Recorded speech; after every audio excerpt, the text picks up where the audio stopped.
Live from the Washington, D.C. area, it's the Inside Scoop. All the news that our viewers want to know.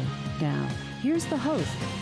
Welcome to Inside Scoop. I'm your host, Catherine Reed, and tonight we're going to be talking with several members of the Fairfax for All Coalition, doing work here in Fairfax County.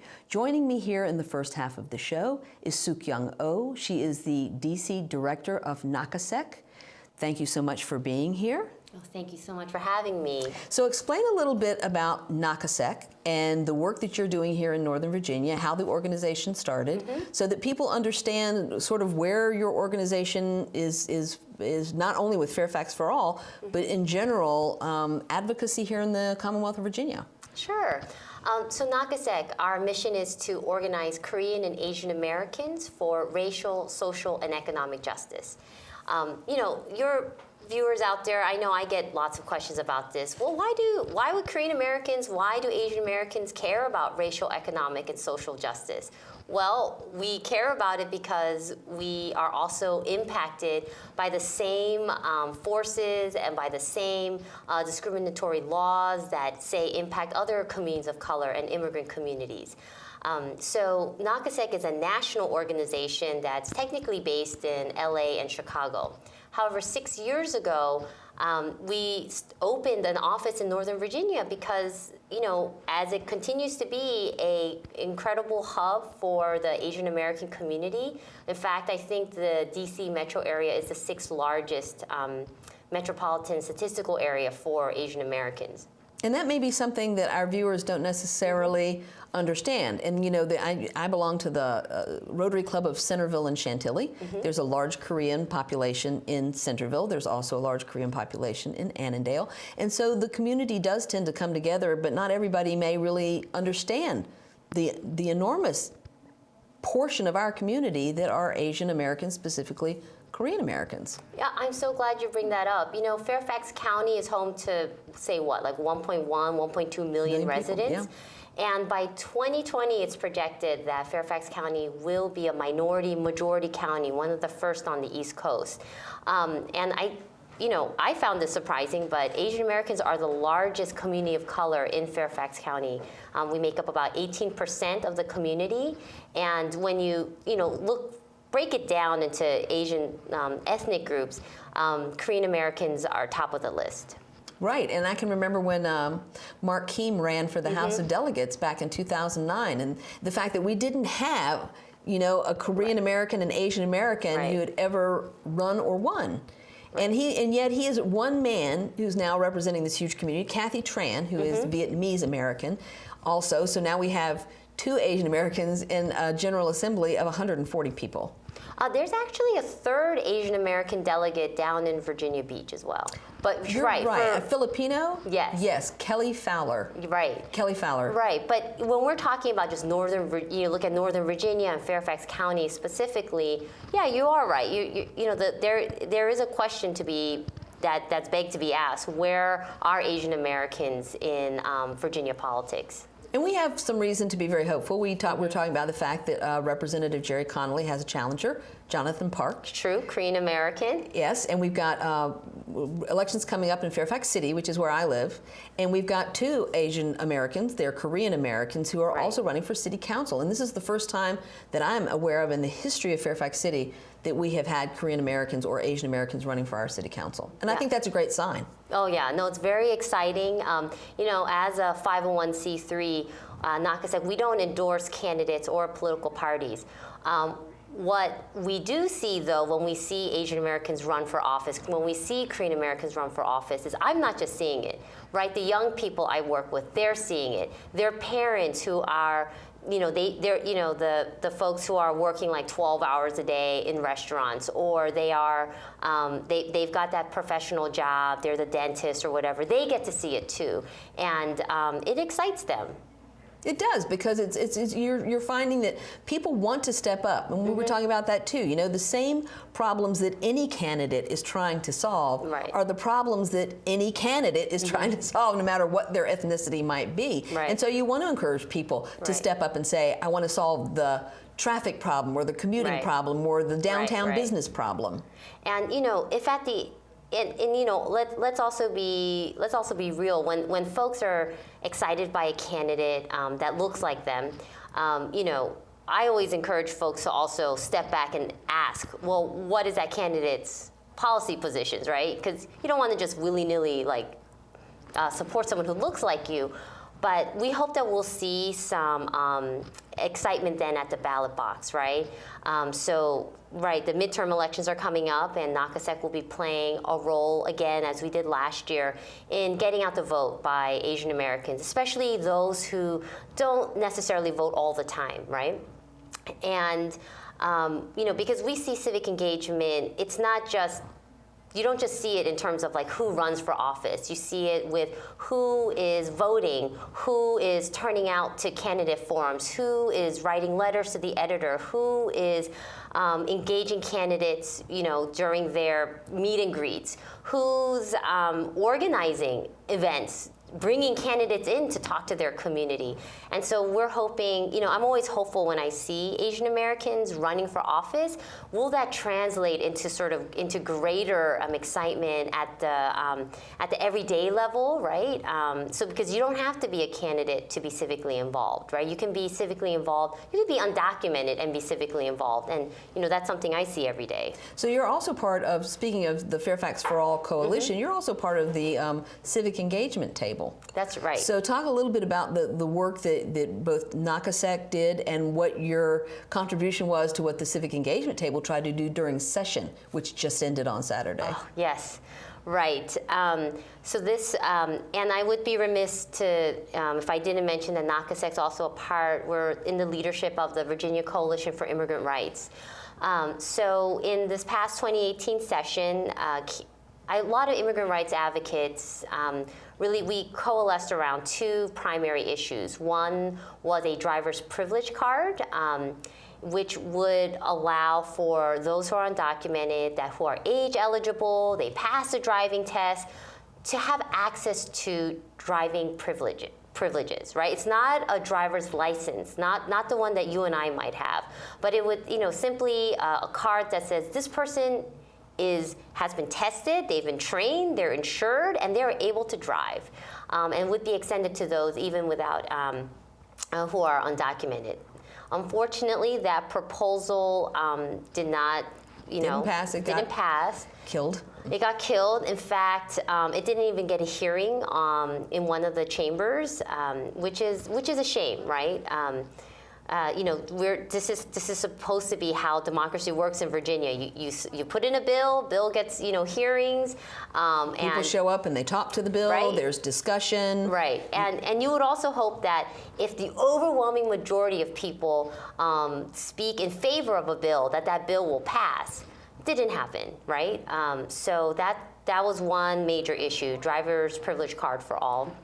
The second major issue that many of us coalesced around was in-state tuition for all. Right. Yes, so you may know that in Virginia, through Attorney General policy by Mark Herring in 2014, he extended in-state tuition for those who have DACA, or Deferred Action for Childhood Arrival status, for 1 full year. So you have to have applied for DACA, you know, that means you pass background checks. Right. There's a lot of vetting. There's a lot of vetting. You have to apply for it. You also have to have it for 1 full year before you're allowed to apply for in-state tuition. Currently, there are about 12,000 young people in Virginia who have DACA. Not all 12,000 of them are in college, though. Right. But for those who are in college and they've had it for a year, it means that they have access to in-state tuition. And you know, if you're a parent and you've seen tuition rates lately, right, you will see that in-state tuition or out-of-state tuition is typically 3 times higher than in-state tuition. Right. So you're talking about undocumented students who have no access to public financial aid. They are trying to go to college because, I mean, it's not just, I mean, we know here in the United States that's certainly one way to sort of advance. And they can't even do it because of the cost. So in-state tuition, the idea for the proposal was to extend it to all undocumented students if they graduated from a Virginia high school, lived here for a certain number of years, fulfilled other residency requirements, they would also have been eligible for in-state tuition. Now that bill, there's some drama there. It got assigned on the House side to a committee that typically doesn't deal with bills related to education. And then it never got a hearing. Right. And on the Senate side, got a hearing. Everyone who spoke in favor, and the committee still decided to kill the bill. And that's part of the problem. We are so close and yet so far away. The Republicans hold a majority of one in both the Senate and in the House, but the Speaker of the House makes the committee assignments in both the Senate and the House, and they are heavily weighted so that even though there's one vote on the floor that separates the two parties, it is totally unbalanced in the committees. So many things got killed this year. And ultimately, many of these proposals are not partisan. Right. You would think not. Right. You would think not. You would think not. I mean, even if we speak about, say, something like the DREAM Act, right? I mean, consistently, poll after poll after poll will show you that consistently 75, 80% of even Republican voters will support some form of legalization or path of citizenship for undocumented students. Well, bring it home here to Virginia. I mean, we don't have that kind of money to do that kind of polling.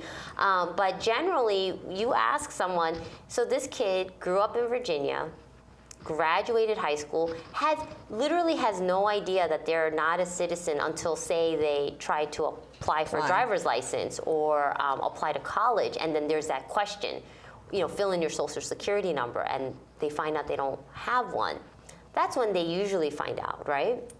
But when you talk to folks about young people like this, or you talk to folks about how, you have parents who are just trying to get to work. Right. Parents who are just trying to make a living, get the groceries, do all the things that many of us do every day, and we can do it safely because we have a driver's license.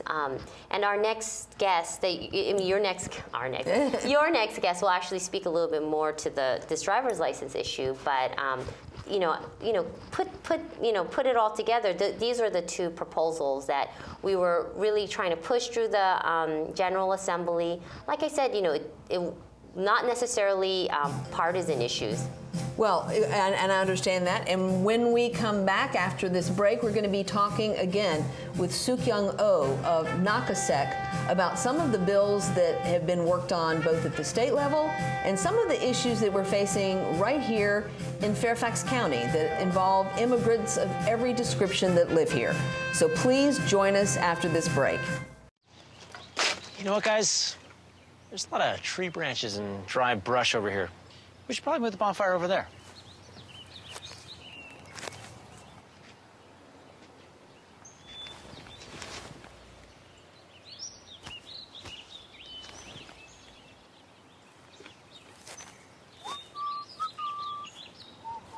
I'm guessing Smokey liked that idea.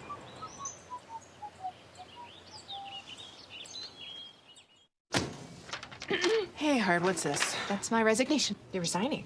Why? You've been putting me under a lot of pressure lately. That's why I'm ready to quit. Oh, I forgot. I'll do better. Please don't quit on me. Don't let your heart quit on you. Get your uncontrolled high blood pressure to a healthy range before it's too late. So you can't save money? That's easy as pie. Brown bagging lunch instead of going out. $6 save times 5 days a week times 10 years is $21,000. That's a lot of lettuce. Small changes today, big bucks tomorrow. Feedthepig.org. Did you know kids who play outdoors have healthier lungs? Totally. I did. Did you know that boys that play with dolls make better husbands? My son has lots of dolls. But did you know terry cloth diapers breathe better? I did. It's totally true. Oh, yeah.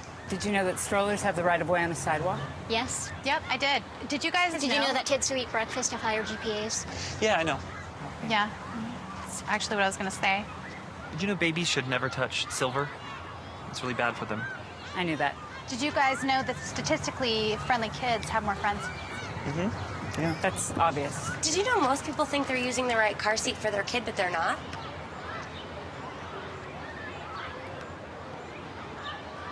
parents who really know it all know for sure that their child is in the right seat at the right age and size. Visit safercar.gov/the right seat to make sure your child is protected. I'm putting that on my blog. I just put it in mine. We're back to the Inside Scoop. Here again, your host. Welcome back to Inside Scoop. I'm your host, Catherine Reed. Tonight we're talking with some of the folks from Fairfax for All Coalition. Joining me in this segment is Sookyung Oh of NAKASEC. They are doing work both at the state level, in the DC area, and here in Fairfax County. Thank you so much for being here. Thank you. So we were talking a little bit before the show about the makeup of our communities that include Vietnamese Americans and Korean Americans and Pacific Islanders, and helping them to not only understand the power of their advocacy, but also the fact that, you know, it's incumbent on people in public spaces to also include people, their neighbors, their classmates, the people they go to church with, the people that are in their community. There's responsibility on both sides. I totally agree. I work in Annandale. So NAKASEC, our offices are in Annandale, Virginia, and for some people, when you say Annandale, the first reaction I typically get from non-Koreans are, "Oh my God, great food choices." And I usually go, yeah. If I forget to pack lunch, right, honey pig or something. I can go anywhere. I can get Korean, I can get Vietnamese, I can get Subway. I don't know. Yeah, there are a lot of good food options in Annandale. But what I think about when I see Annandale is a community that in some ways, whether it's Annandale or emerging communities like Centerville, or for the Vietnamese community, right, like Falls Church. What I see is here's a community that in some ways has largely been shut out by mainstream society. So as a means of survival, we've had to create our own communities. We've had to create our own ethnic enclaves, right? So then if I need to go to get medical care, I can go to someone of my ethnicity, speaks my language, or looks like me, will understand some of the ailments that may be more common in my community.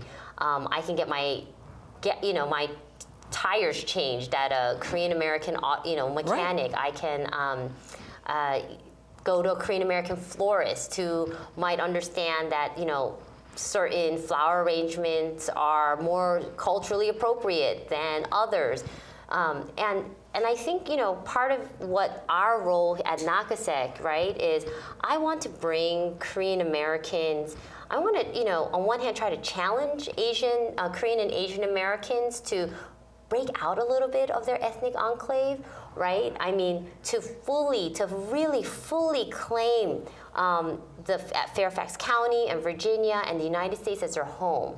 And to be able to do that, you actually have to interact with non-Asian Americans. Right. But you have to interact with your neighbors. And that is really scary, right? Because from their perspective, they're seeing this as, okay, but when I do interact, say, with public institutions, the treatment I get is not always so great. I may be made fun of, or I may not be treated as well because my English is not as good. Or I don't understand how to navigate certain government systems. I mean, frankly, sometimes some government systems are difficult to navigate for anybody, but particularly, say, if you're limited English proficient, that's just another barrier. So what we like to try to do is try to empower folks individually to really reach out, right? And try to see a world outside of just their community. Where they feel comfortable. Right, where they feel comfortable. And it is a comfort level. Most of us want to be in a place where we feel comfortable. Sure. And when you're up against a culture that's not as familiar as one that's your original culture, I can understand where people are like, will I be welcome? Will I understand what's going on? Right. Will I make a misstep? Will I embarrass myself because I don't understand what the rules are that everybody else seems to know? And that's where I think it's incumbent on everyone to invite people to come. And I'm hoping young people because our schools are so internationally diverse. There's so many languages, there's so many people there from every description that young people will remember that inclusiveness and collaboration makes everybody so much richer in so many ways that we just need to be more inclusive. We need to go the extra mile and invite people. Right.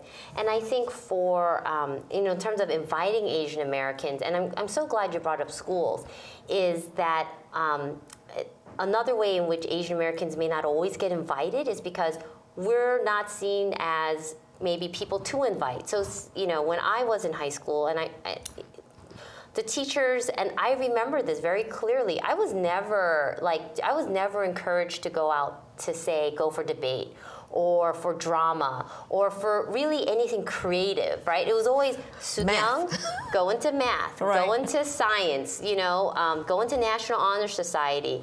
And I didn't know any better, right? And I just revered my teachers. I did pretty much anything they asked me to do. And when I think about it now as an adult, I just go, what a shame. What a shame that my teachers and God, I'm not blaming them. I'm saying this is how racism targets Asian Americans, and stereotypes. It's stereotypes. So we're not seen as leaders. We're not seen as as emotional beings even, right? So why would you ask the science geek to be in drama club, right? And I'm thinking, I totally wanted to be on stage, right? And make people laugh and cry and do all of those things. To have the full experience, right? And I think in a lot of immigrant cultures too, not just in Asian Americans, that a lot of people come to this country and they feel like in order for their children to succeed, they need to be a lawyer, a doctor, an engineer. Like there's very narrow the perspective. And so I think between the schools thinking that, if you're Asian, you must be super smart in math, and parents who sort of feel like this is what I know are successful careers, and they're trying to push you in a direction because that's what they know. It puts a lot of pressure. And again, we're not trying to blame any individual people. I mean, this is just to say that this is how racism works, right? When, unfortunately, when the way racism targets African Americans is that folks who may not know any better will think, you do rapid word association. You think of African American, and unfortunately for some people, it's like you think of gangs or thugs or welfare queens, and we don't face that type of racism in the Asian American community. What we face, particularly East Asian Americans, is that everything is fine. They're good. They don't have problems. We're just going to leave them alone, and they're invisible, right? And then in the workplace, we're not seen as leaders, right? So it's sort of like, you're a really good worker. I really admire your work ethic, but do you have the leadership skills to inspire others? I'm not quite sure about that. You hear it sometimes referred to as the bamboo ceiling. So, the point is, at the end of the day, when anyone is robbed of or not really given an opportunity to get to express their full humanity, right, it degrades everybody. It's not good for anybody. So for NAKASEC, again, we're really interested in trying to work with individuals to bolster their self-confidence, their leadership skills. So we primarily, we do a lot of work with young people, with undocumented immigrants in particular. And at the same time, we also have to turn our eye to institutions, right? We have to also look at how, for example, how our institutions not just say that they're welcoming in words and in, sort of resolutions that are just written on paper, but how do you have concrete policies that act out the welcoming? Right. So it's not what you say, it's really what you do. Right. So what are you doing? Right. You say you want to be inclusive, and you say you want to create economic opportunities for people, but what are you doing that is going to make that possible as an institution? Exactly. So, going back to in-state tuition and driver's licenses, right? It's great people talk about how welcoming Virginia is. And so we're like, that's great. So you know how you can actually, put your money where your mouth is? expand driver's licenses to undocumented immigrants, expand in-state tuition to undocumented immigrants. It's the right thing to do. It actually makes a whole lot of economic sense for the state to do these do these things. And it also, you know, at the end of the day, it just integrates folks. It just really knits us closer together, right? To say, look, we're all Virginians, right? We all live in this county, we all live in this state, we all live in this great country, and you know, breaking down those barriers helps immigrants actually integrate even better. So how can people get involved with NAKASEC? I mean, so you have ways of reaching Korean Americans and Asian Americans, but you know, how can anybody get involved and help what you're trying to do? So, you know, lots of different ways. First of all, we're on social media. So, you know, got to put a plug in for social media. So like Facebook, Twitter, very easy. Our handle's NAKASEC, spelled NAKASEC. Our office is in Annandale. So, you know, if you're watching this and you're Asian American, you're watching this and you're like, hey, I know some Asian American folks who might really be interested in joining with other Asian Americans to create progressive change in Virginia, right? To actually try to win racial, social, and economic justice in Virginia. Tell them to come to us. You know, we actually have an office. We have staff. And you do actions around specific kinds of policy things. Exactly. The two that you were talking about. But there are things at the county level, at the school board level, at every level where people can be like, yes, I'm interested in this issue. Right. You know, some of the work that we'll be doing for the rest of the year now that General Assembly has wound down or is winding down, and you know, Fairfax for All Coalition, folks will talk about this more, but there are plenty of things that we are working on at the county level. We also have 2018 midterm elections coming up, so we'll be gearing our nonpartisan Get Out the Vote campaign again later this year. And you know, we're also starting to tee up how to bring Asian Americans to the table so that we can advocate on other issues. For example, we did a voter survey last year of Asian American voters, and what we found was that, you know, not surprisingly, access to health care was the #1 issue. Wow. Right? I mean, but the thing is, you ask anyone who lives in Virginia, what are your top 2 or 3 issues? I mean, people, it's all the same, right? Access to health care, good jobs, right? And then probably something to do with like cost of college or housing, transportation. Right. The same things that are a problem for everybody. Right. And so, you know, we're fairly well known for our work around the DREAM Act and working with undocumented immigrants here in Virginia. Well, we're also turning our eye now to health care. You know, actually Korean Americans and Vietnamese Americans have the highest uninsurance rates in the state compared to other ethnic and racial groups in Virginia. So this is not over. So Medicaid expansion is still kind of alive. So if people have an interest, if you have an interest in Medicaid expansion, what you can do is you can reach out to NAKASEC and find out how you can work within this coalition to help press the conference committee that is currently negotiating Medicaid expansion in Virginia. And your advocacy makes a difference. Legislators want to hear from their constituents. They want to hear from voters across the state. And they want to hear your stories. Right. So if you have a story, if you want to use the power of your voice, then you need to get with NAKASEC. Join us after the break. Art, a universal language, an expression of culture, of self. And now, thanks to Empowered Women International, a way for emerging and established immigrant and refugee artists and artisans to find hope to earn a living while enriching the lives of all of us. Empowered Women International, making a better America every day. For more information on Empowered Women International's educational programs or to make a tax-free donation, contact cfrip at AOL.com.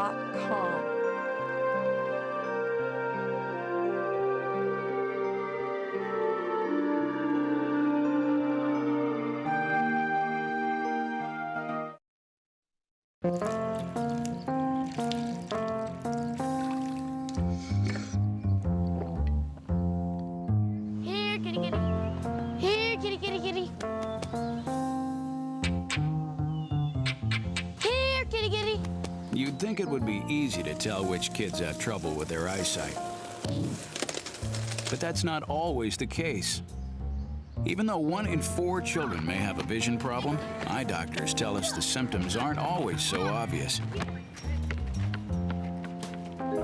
We do know that 80% of all childhood learning is visual. And without good vision, kids can have trouble learning to read and may fall behind in school. For clues on how to spot the real-life signs of childhood vision problems and what parents can do, visit checkyearly.com. A public service message from the Vision Council of America and Reading is Fundamental. We're back to the Inside Scoop. Here again, your host. Welcome back to Inside Scoop. I'm your host, Catherine Reed. We are talking about the Fairfax for All Coalition and the work that they are doing here in Fairfax County.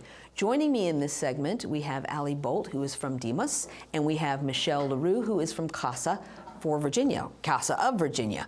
So I'm going to start with you, Michelle, and tell us a little bit about the work that CASA does. So first of all, CASA is one organization. We now expand over 3 states, so that's why we dropped the Maryland part of our name. So some people know us as CASA of Virginia, but we're actually just CASA. One big umbrella, CASA. Okay. So we're the region's leading immigrant advocacy organization.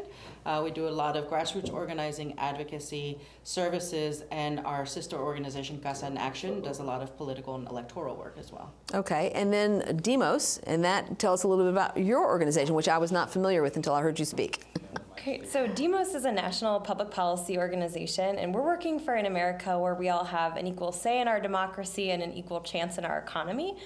We're also a racial equity organization, and so that through that work we have linked up with CASA and the rest of the Fairfax for All Coalition to really focus on equal justice and immigrant rights. And so who are some of the other people in the coalition? So NAKASEC, Sookyung Oh was just here. Yeah. Also we have La Colectiva, the DMV Sanctuary Congregation Network, and ACLU People Power. And the good thing about knowing that there's this umbrella coalition is that there's a number of doorways that people can come in to help you with your work. You know, so there's going through any of these organizations will put people right where you are. So tell us a little bit about the most pressing work that you're doing right now.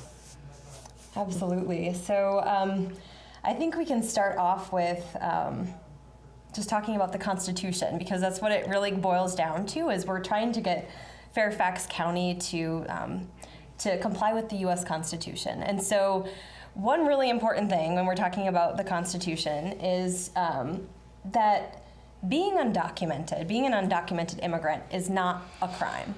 It's a civil offense, so sort of like not paying your taxes. And so what that means is for county law enforcement officials to stop someone or to detain someone, they need probable cause of a crime. And so having suspicion that someone is undocumented, for example, that's just not enough constitutionally to stop them or detain them, or even expand a stop that they've already initiated. So that's one major point. Another major point that we like to remind folks of when we're doing this work is that under the Constitution, state and local governments actually have rights too, in addition to individuals. And so under the Constitution, local agencies, local governments have a say in what they do and how they spend their resources, and they can't be commandeered by the federal government to do the federal government's bidding. And so those are some of the constitutional values behind what we're doing. And really what it boils down to is trying to stop unconstitutional and unnecessary collaboration with immigration enforcement. And I think a lot of people have lost sight of that. And you know, Fairfax County is fortunate in many ways. You know, Prince William County has had challenges around immigration for many years, and that has been led by Corey Stewart and what they did there and the profiling that they did and, you know, the problems that created for law enforcement. And so I would like to believe that Fairfax is approaching it differently. I mean, elaborate on that. Well, at least we don't have the 287G in effect in Fairfax County. Yeah. Fairfax County has been a relatively welcoming county. They did put out a resolution just about a year and a half ago. But really, since the environment has changed, so does the county. They need to step up and do more to protect all residents of the county and not just a portion of it. We know that over 30% of Fairfax residents were born outside of the United States. And so we really need these protections now, unfortunately, because before it was just done by default. And now that the environment has become more aggressive, so does now the protections need to be. Right, and there's a tremendous cost to all of this, not just the cost to law enforcement and to housing and the processing of the people who are picked up and held, but there's a huge human cost to all of this too. Definitely. I mean, there's a human cost, there's an economic cost, there's an emotional cost to all, and even public safety is also being greatly affected by all of the situations that we're living in, and that's a really big part of all the advocacy that Fairfax for All is doing, and really trying to push these actions to be taken. And I know that you have said you did a wonderful post on the CASA website tonight about tonight's show, which I thought was wonderful, and really explaining to people what it is we need to be addressing, what we need to be looking at, what we really need to understand. So I did a show earlier with Kyle McDaniel. We were talking about it was right after Sheriff Kincaid had decided not to renew the contract with ICE. Explain a little bit about the work that you did, that didn't actually, and the point that I made on that show too, is that there are only 2 counties that have that contract at this point. There are only 2. The majority do not have them. But you did work on that. That's right. And I think it's important to remember that, that contract was voluntary in the first place, and there was nothing binding the county to enter such a contract in the beginning, and we do think that the termination of the agreement is a positive step forward for the county. But you're right that a lot of effort actually went in behind the scenes to getting to that decision. One of the things that we have been working on is advocating with the sheriff's office as well as the police department here in Fairfax, and really doing a lot of the heavy lifting and explaining how policies need to change to better serve the community and really walk the walk of being an inclusive county. So what are some of those policies that are kind of at the top of your hit parade? Well, one of them is actually around confidentiality. We want to make sure that they're not sharing people's information, whether or not they're at court to be a witness or a defendant. People's immigration status, their personal information, contact information, their phone number, where they live, where they work. We want to make sure that we preserve a certain amount of privacy, and a lot of that sharing is done on a voluntary basis, and we want to make sure that it's not being done. That's right. And I think another piece is that when we focus on the IDSA, that involves the Adult Detention Center, right? And making sure that the sheriff's office isn't turning over people to ICE when those people would be scheduled to be released.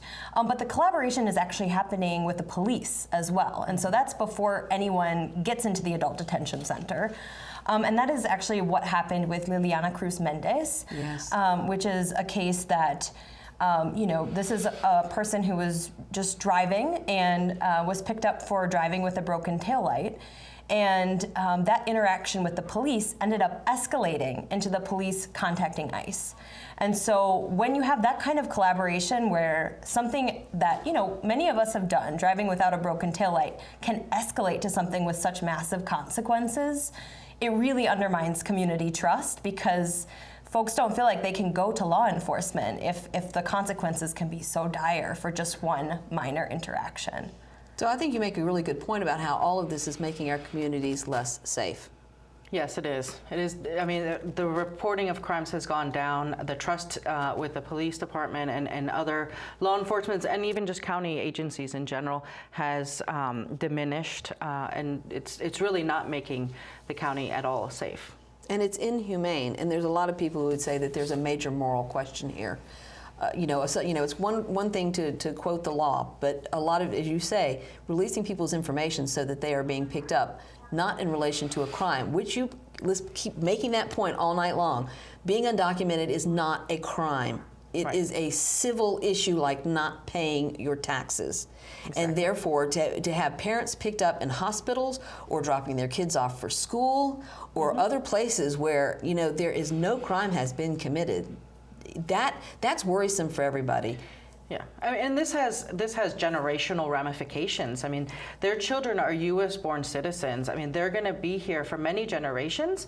But right now, we're affecting their future by affecting their mental status right now. I mean, to be able to go to school and work hard to learn what you need to learn in school, you need to have peace of mind, and you do not have peace of mind when you're not sure if your parents are going to pick you up from school, or if when you get home, if you walk home from school, that they're going to still be there. I mean, they're also sending their children to go do grocery shopping and to do all these other things because people are really just in a constant state of fear. I mean, and I think, you know, I just came back from South by Southwest Education Conference, and one of the sessions that I attended was about trauma-informed education. And one of the things that came up in that session was the explosion with immigration issues and the fact that children are in fact being utterly traumatized, whether their parents have been picked up or not been picked up, this pervasive sense of fear. That's absolutely right. And you know, the other piece of this is families' income also suffer when folks are detained for these immigration offenses. The average is that if a parent of a family is detained for an immigration matter, family income drops 70%. So that's a huge economic toll that can take on a household as well. So that throws them in, because so I sit on the board of Bright Paths, and you know, again, food insecurity, if you can't pay the rent or you can't pay the utilities, then this throws them into a whole different crisis. Yes. And you know, and the county has to absorb that too, whether it's nonprofits or it's government agencies. Somebody has to deal with the aftermath of what is happening. So tell us a little bit about going forward. You know, what is some of the next steps based on what you've done successfully so far? Well, going forward, there are a lot of changes that we'd like to see, and we've touched on some of them here.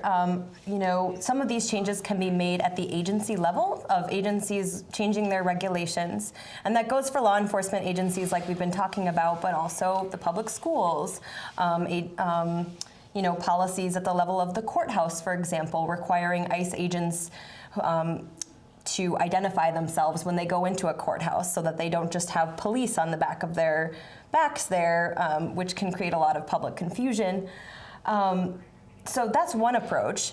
We've also asked the Board of Supervisors to take more of a county-wide approach and pass an ordinance that would set certain standards county-wide, and that would include things like not inquiring about immigration status when it's not required, requiring ICE agents to identify themselves, placing restrictions around confidential information, and really doing more to protect confidential information. And also, you know, just stop taking immigration matters into account when doing policing. It really does undermine safety, as we've been talking about. And it's just really, it's better community policing to keep these issues separate. You know, and I think in Fairfax County, too, we have always prided ourselves on taking an inclusive approach. I think the county supervisors and the chair have committed themselves to being an inclusive and safe community. So when we come back from this break, we are going to be talking with Michelle LaRue, and we are going to be talking with Allie Boldt about what Fairfax for All Coalition is doing here in Fairfax around immigration issues. So please join us after the break. One day these rats were playing in the woods. One in some matches and that's no good. Listen to smoke before you give it a try. Only you. Don't play with matches. Don't play with fire. Cause there's nothing very funny about rooftop life. Nothing very nice on a homeless mind. So if a gorgeous force is what you desire, don't play with matches. Don't play with fire. Yeah. Only you can prevent wildfires. Fire. Why don't you just wash your car at home? When I wash my car, everything runs down the street and down into the storm drains. With all the chemicals in the soaps and waxes, the last thing I want to do is poison my own drinking water. At least here, it's all contained and recycled on site. That's why I also take my car in for oil changes instead of doing it myself. I might take a chance on spilling stuff. You know what the best part is? What? more time to kick back and watch the game. How far would you go to protect the planet? I want you to build an ark. Here we go. Okay, that's good. Oh, okay. Ow! Maybe there's another way. People, the flood is imminent. Is it too much to ask for a little precipitation? Go to fightglobalwarming.com to find out what you and your community can do to reduce global warming pollution.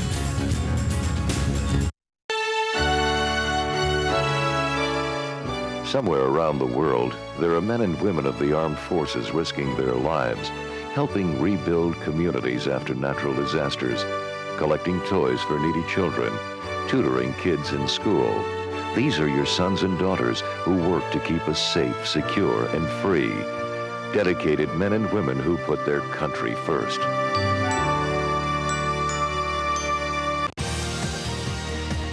We're back to the Inside Scoop. Here again, your host. Welcome back to Inside Scoop. I'm your host, Catherine Reed. Tonight we're talking about immigration issues here in Fairfax County. The coalition Fairfax for All is made up of a number of local organizations, and tonight two of my guests in this segment are Allie Boldt of Demos and Michelle LaRue of CASA. Thank you, ladies, for being here. So when we went to break, we were talking about the impact on the community, but there are dramatic impacts on individuals, and those stories are the ones that maybe are not on people's radars.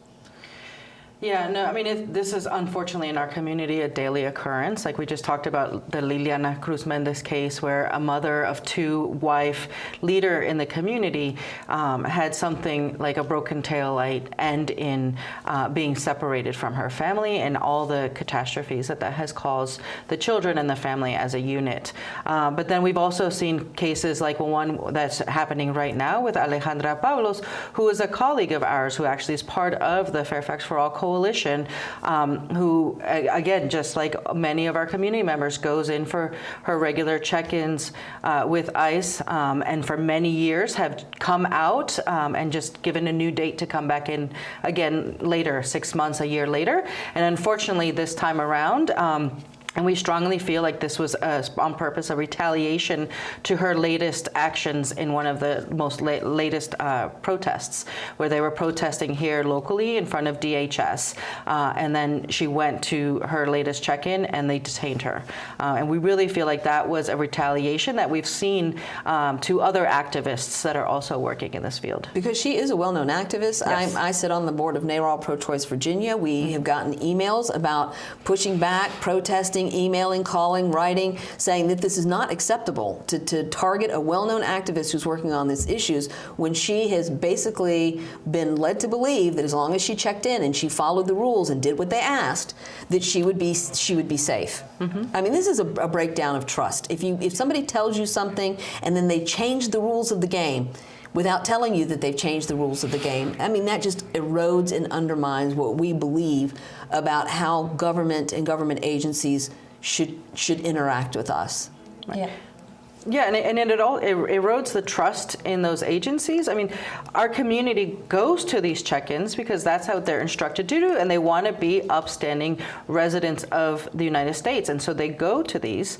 And then these types of tactics are just completely eroding the trust in our community. And how do you feel that the public is seeing the rhetoric around this, Allie? I mean, we hear, and we saw this in the governor's race, about MS-13 and gangs. It's kind of like we have this stereotype, we have this object, we have otherized this one thing, and now it's as if we're saying every immigrant is a gang member, which is just not even close to the truth. That's absolutely right. It's fear-mongering, and it's something that has been a theme in Virginia campaigns, and it's something that unfortunately our coalition has faced as well. But you know, gangs are a completely separate issue from what we are talking about, and none of the changes that we're asking for would impede law enforcement from going about criminal investigations and prosecuting gangs. And in fact, you know, we believe that the regulations that we're asking for, the changes that we're asking for, would actually help make the community safer, because folks don't feel like they can go to law enforcement to help with gang investigations if law enforcement interactions can really escalate to the level of deportations. And so, to us, it's just fear-mongering, and it's really a distraction to some of the real issues that are going on and that the community is facing. And I invite Michelle to comment on that too. No, I agree totally with what Allie has been saying. I mean, this really just further creates this fear-mongering. As a Latina myself, I'm really angered at the fact that they put us all in one bucket. I mean, I'm very proud of that my culture is about the diversity. I mean, that's one of the things that we most identify with, that we come in all shapes and sizes, all shades of color. And to just be thrown all into the same bucket is just. And it's almost as if they're justifying the violence. I mean, the law enforcement violence is like, and it begs the question: has the community accepted too much on face value the story they've been fed about who they're picking up? They're not. And we see it. Thank goodness for social media, because people are documenting. Fathers and mothers, parents have been ripped from their children, people who've been here for 23 years, respected teachers who are being deported. And those are not gang members. No. So, how can people really help with this and to help other people understand who we're talking about? Well, I mean, that's really where a lot of the strategies that Fairfax for All is trying to implement within the County of Fairfax is really going to make that difference. By, having the police follow certain procedures, by only collecting certain information and not sharing information, we're able not only to restore some of that trust in the community, but really be able to focus the limited resources that we know that the county has to actually investigate and prosecute crimes that are actually happening, and not wasting resources on a broken taillight. Right. And so you mentioned, trying to press the Board of Supervisors to do something a little more. What would you like to see them do? Well, we'd really like to see them adopt a countywide ordinance that would codify some of these changes, or actually make them into policy. The board passed a resolution this fall and talking about how welcoming the county is, and we'd really like to see that resolution put more into the realm of policy and really make the changes more real. So, we have been working with the Board of Supervisors to ask them to introduce and pass such an ordinance. Have you given them sort of like suggested language for some of these policies you'd like to see? I mean, I know you are an attorney, so language should probably be sort of the thing you do. Yes, we have. We've provided them with a lot of resources, and we're in the process of working with them now. And so is this where, average citizens here in Fairfax County can reach out to their individual board member? We've got magisterial districts. Everybody should know who their supervisor is. I can't guarantee that everybody does, but you can find it online. And so reach out to Jeff McKay and reach out to John Faust or Pat Harity or whomever and say, look, this is something that I understand is a possibility to make our communities safer, more inclusive, and less traumatic for the diverse population that lives here. I mean, you would think that would be a goal everybody in this county would want to see. Definitely. I mean, they can reach out to Demos, to NAKASEC, to CASA. We can, if they want to connect to any one of the actions that we're doing, or, volunteer in any particular way, we can definitely use all the support and help that we can get, but definitely one of the most important things, like you said, is calling your Board of Supervisors, sending and them expressing an email, the support. Showing up. I mean, This is the same thing we do, because this is what we just finished session, and this is what we encourage people doing down at the General Assembly. I think people don't necessarily, if they're not already in an organization that does advocacy work, they're not thinking that I should call my supervisor or make an appointment to see my supervisor. But I think you guys have also orchestrated some direct actions. You've had rallies, you've done things that kind of show the strength of the people in the county. Yes, that's right. We have shown up as a coalition at Board of Supervisors hearings, and at the last hearing we actually had 5 of the 10 public comments were in favor of this coalition's work, and there will be future opportunities to join and kind of show the force of the coalition again, so we definitely hope that your viewers will take you up on that. Right, so and people can find you, your individual organizations have Facebook pages and Twitter accounts, and on CASA's website, as I said, you did a wonderful write-up, somebody did a a wonderful write-up about this show and basically laying out the issues that we need to address, because, you know, the longer it's allowed to go on, the greater the impact. And going back particularly to children, we are traumatizing families. And when you traumatize children in school, you are traumatizing their classmates. This doesn't happen to one child or two children. It happens to a classroom full of children. And how can that be good policy? It's not. I mean, and like you said, I mean, we've heard stories of, you know, kids coming home crying about their friend. They may lose their best friend. They may lose their teammate. And it really is not only traumatizing them today, but it's affecting their education. So this could have ramifications, you know, further down the line if they're not able to really go to school, concentrate on what they need to be concentrating on, which is learning what they need to learn and also just being kids. And they're not given that opportunity right now. I think the stress level in schools is underestimated by a lot of people right now, and they don't understand that the stress that the children sitting in their classroom are going through is actually creating stress for everybody in the school. You know, and is this who we are as Americans? And is this who we are as Virginians? And is this who we are as people who live in a county of 1.1 million people?